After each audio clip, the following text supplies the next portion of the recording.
Here's what happened across the U.S. in the past hour, all in 60 seconds. DHS Secretary Kristi Noem said TSA PreCheck could be suspended again if the partial DHS shutdown forces staffing to focus on standard airport security lines. Global entry remains paused, and travelers could face longer waits. Economists say consumers shouldn't expect prices to fall soon, even after the Supreme Court struck down many Trump tariffs under one emergency law authority. Trump quickly moved to reimpose broad import taxes under other trade powers, and prices tend to stay sticky.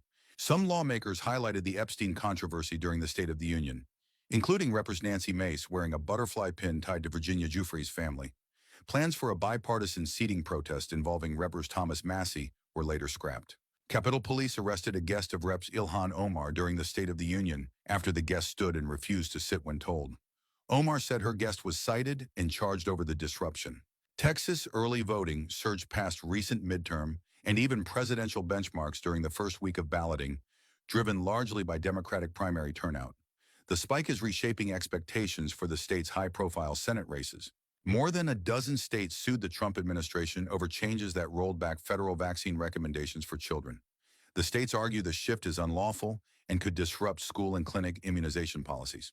House Democratic leader Hakeem Jeffries defended members who heckled President Trump during the State of the Union, despite his push for silent defiance. He called Representative Al Green's protest sign appropriate after Green was escorted out.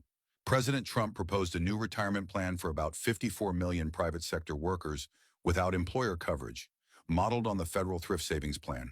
The White House said it would include up to a $1,000 annual government match.